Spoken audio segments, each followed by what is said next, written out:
Hello, everyone, and today I will be tackling to you the discussions and interpretations of this study.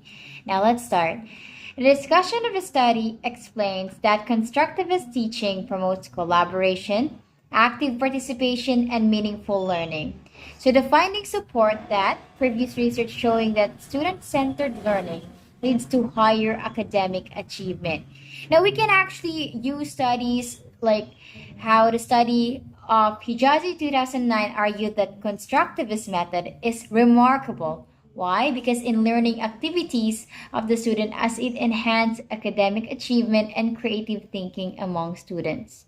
And another one was from Carrara 2016, in which he claims that the constructivist learning methodology it encouraged students to take appropriate steps to construct their own knowledge and understanding when they were taught by constructivist method.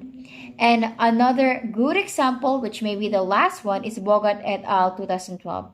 He recognized that learning from constructivist teaching model had higher score in science than the students who were taught and guided by traditional methods or the lecture-based methods.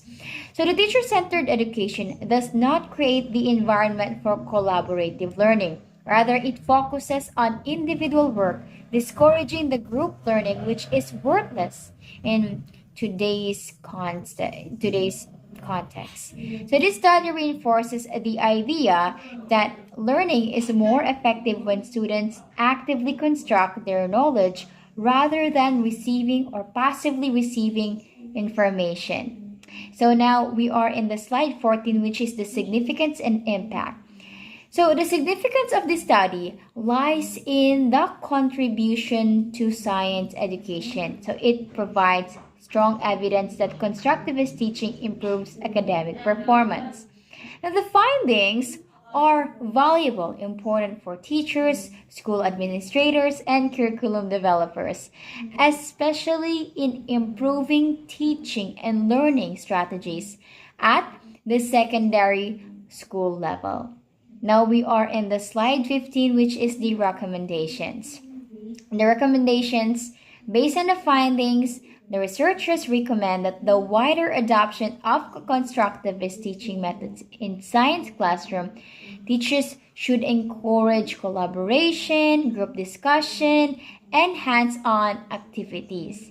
So they also recommend that there should be a teacher training, there should be a curriculum developers, and we should enhance the learning environments to adopt and to implement these constructivist strategies, which is to make it even more effective.